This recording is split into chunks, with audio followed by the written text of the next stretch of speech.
Hello there, everybody. This is Alex from Hardcore Guides, bringing my guide for Uncharted 2 on crushing difficulty. Today we're Uncharted 2 Among Thieves. Sorry, on crushing difficulty. Today we're doing Chapter 12 entitled "A Train to Catch." You know, from now on, I probably should just call it Uncharted 2. Like, who cares about subtitles? I don't know. It's a thing with me. This level will, well, I start off with using stealth, and it has, thinking maybe, how many fights? Counting the stealth section itself. You can stealth if you want. I think I did the whole. I believe I did the whole first part stealth. I think I did a pretty good job with it. No, I think I shot the armored dude. That's what I ended up doing. Yeah, I got the first couple of enemies, and then I shot the armored dude because, well, why not? You can stealth kill the. Oh, I didn't mean to scream in the mic. You can stealth kill the armored enemies, and they will go down in one shot. Sorry. God, what else can I explain? There's like 3 fights in this, I think. Something like that. There's this fight, and then you have the fight, I believe, on top of the sign. So I think we climb up there first. There's also this guy who's just hanging up at top. But, I mean, he's only just like one guy. And I got lucky enough to where he started climbing down at the right moment, I guess. Most likely, I'm pretty sure he stays up there until you give your position away. But regardless, he's dead now. If there's ever a guy climbing on a ladder, if you know there's going to be an enemy on a ladder, that's always the perfect time to take your shot, because they will, well, you know, they're an easy target. Although, because this is Uncharted, sometimes you're not really sure if you've actually killed the guy yet or not, because they don't fall off. Typically, you have to wait for them to kind of come down from the ladder to make sure that they're dead and gone.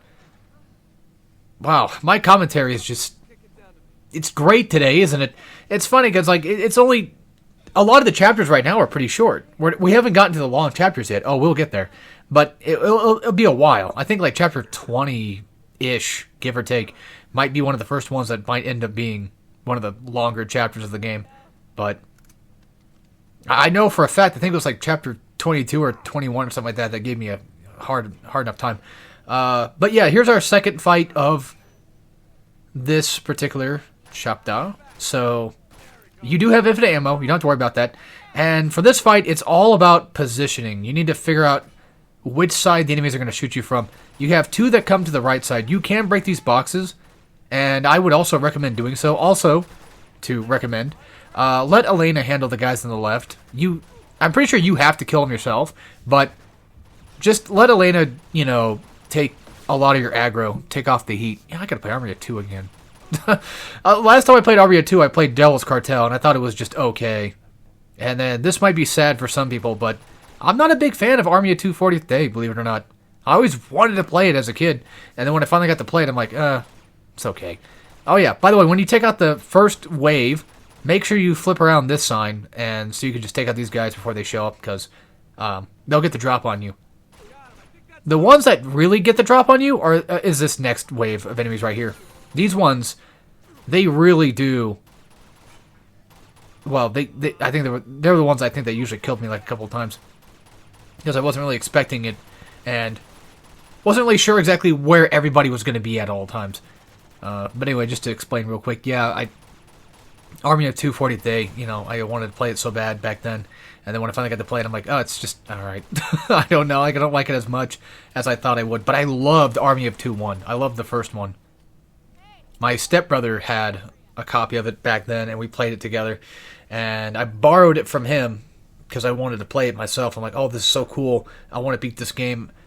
And then I borrowed it, and then I played it, and I was like, this is fantastic. Like, this is a great game. I think I played Army of 2 after I played Uncharted. I think so. Because I think around that time I was starting to kind of get into shooters.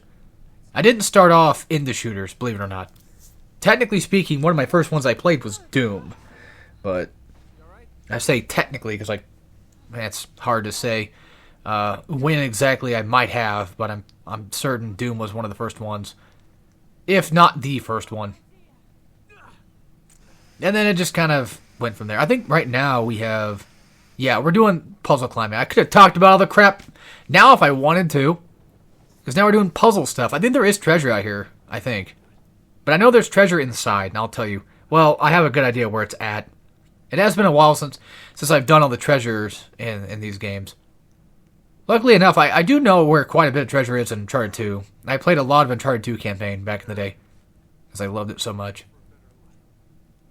But yeah, once you are about to hop on to the main train that you're about to take, you see that little red climbable thing right there with the wood? I believe that's the thing you're supposed to climb on to get the treasure. So, if anybody's missing any treasure, there you go. And I don't remember where the precursor orb was. That's the funny thing too, is like, you think I would have. Like, I remember the precursor orb in Uncharted 1. I just don't remember where it's at in 2. I know where it's at in 3. Alright, so, this fight, it seems difficult on paper, but really it's not as bad as it sounds. Usually when enemies throw grenades, it only ever just goes to the outside cover, and you can just survive from that.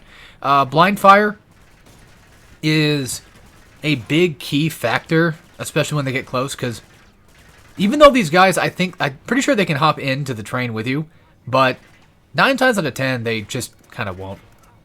And if you ever are stuck having to deal with a sniper, usually it's best just to go ahead and get to the position where you need to be hiding in.